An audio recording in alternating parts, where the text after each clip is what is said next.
ایک ایسی قوم جسے اللہ نے زمین کا بہترین حصہ عطا کیا تھا،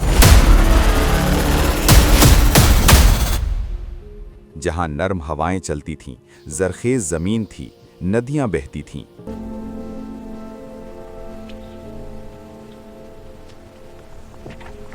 اور ان کی رہنمائی کے لیے ایک نبی موجود تھے، حضرت نوح علیہ السلام۔ مگر ذرا سوچو، 10 سال نہیں، 50 سال نہیں، پورے 950 سال ایک ہی انسان، ایک ہی پیغام، ایک ہی قوم کو سمجھاتا رہا، صرف اللہ کی عبادت کرو ورنہ عذاب آ جائے گا۔ صرف اللہ کی عبادت کرو ورنہ عذاب آ جائے گا۔ اور جواب میں ملا مذاق، طنز اور دشمنی۔ کہا گیا، اے نوح یہاں سے چلے جاؤ، ہم کسی اللہ کو نہیں مانتے۔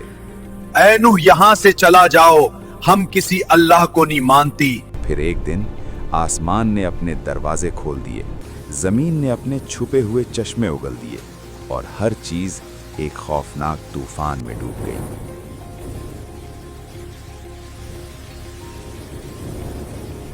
قوم نوح حضرت آدم علیہ السلام کے بعد انسانی تاریخ کی قدیم ترین قوموں میں سے ایک تھی۔ اکثر روایات کے مطابق یہ لوگ بابل یعنی آج کے عراق کے آس پاس آباد تھے۔ زرخیز زمین، خوبصورت فصلیں، طاقتور جسم، پہاڑوں جیسے قد، یہ وہ لوگ تھے جن کے جسم آج کے انسانوں سے کہیں زیادہ مضبوط تھے۔ مگر پھر ایک نئی آفت نے جنم لیا، شرک کا بیج بویا گیا۔ ان کے پاس ہر نعمت تھی، مگر سب سے بڑی نعمت توحید وہ بھول گئے۔ روایات بتاتی ہیں کہ شروع میں وہ جنہیں یاد کرتے تھے وہ نیک لوگ تھے۔ لوگوں نے کہا ان کی یاد قائم رکھنے کے لیے تصویریں بنا لیتے ہیں، پھر تصویر سے تعظیم، تعظیم سے سجدہ، اور سجدے سے شرک شروع ہو گیا۔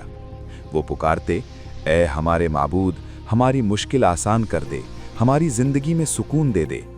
قرآن بتاتا ہے کہ وہ کہتے تھے، ود، سواہ، یغوس، یعوق اور نصر کو ہرگز نہ چھوڑنا۔ یہ بت پتھر کے تھے، مگر ان کے دل پتھروں سے بھی زیادہ سخت ہو چکے تھے۔ وہ آپس میں جھگڑتے، میرا معبود زیادہ بہتر ہے، بکواس مت کرو، میرے والے کی کرامات لاجواب ہیں۔ اسی قوم کے حوالے سے کچھ روایات میں ایک عجیب شخصیت کا ذکر ملتا ہے، اوج بن عنق۔ قرآن میں اس کا ذکر نہیں، صرف قدیم روایات میں ملتا ہے۔ کہا جاتا ہے کہ وہ غیر معمولی قد کا مالک تھا، انتہائی طاقتور تھا، اتنا کہ کبھی کبھی پہاڑوں کو بھی قدموں سے ہلا دیتا۔ وہ قوم کے تکبر کی علامت بن چکا تھا۔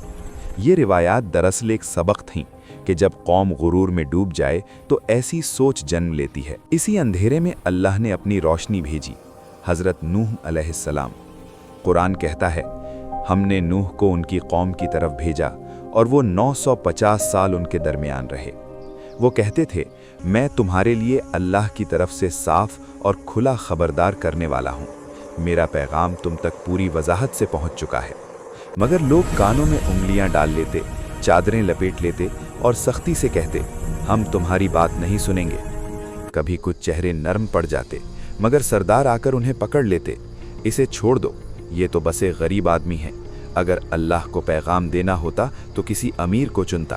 چھوڑ دو، وہ تو بس غریب آدمی ہے، اگر اللہ کو پیغام دینا ہوتا تو کسی امیر کو چنتا۔ سوچو، 1-2 سال نہیں، پورے 950 سال، دن میں بھی، رات میں بھی، چھپ کر بھی، کھلے عام بھی، نرمی سے بھی، سختی سے بھی دعوت دی گئی۔ حضرت نوح علیہ السلام کہتے تھے، توبہ کر لو، اللہ تم پر بارشیں برسائے گا، مال دے گا، اولاد دے گا، باغات اگائے گا اور تمہاری طاقت اور بڑھا دے گا۔ توبہ کرو تو اللہ تم پر بارشیں برسائے گا، مال دے گا اور اولاد دے گا۔ مگر جواب پھر بھی مذاق، طنز اور دشمنی تھا۔ آخر وہ وقت آ گیا جب واضح ہو گیا کہ یہ قوم اب کبھی نہیں بدلے گی۔ تب حضرت نوح علیہ السلام نے وہ دعا مانگی جو آج بھی انسان کو ہلا دیتی ہے، اے میرے رب، زمین پر کسی کافر کو زندہ نہ چھوڑ، یہ تیرے بندوں کو گمراہ کریں گے اور فاسق کافر اولاد پیدا کریں گے۔ زمین پر کسی کافر کو زندہ نہ چھوڑ، یہ تیرے بندوں کو گمراہ کریں گے اور فسیق اور کافر اولاد پیدا کریں گے۔ پھر اللہ کا حکم نازل ہوا، ہماری نگرانی میں کشتی بناؤ اور ظالموں کے بارے میں مجھ سے بات نہ کرنا۔ حضرت نوح علیہ السلام نے کشتی بنانا شروع کر دی۔ سردار گزرتے اور ہنستے، ریگستان میں کشتی، پانی کہاں سے آئے گا؟ ریگستان میں کشتی، پانی کہاں سے آئے گا؟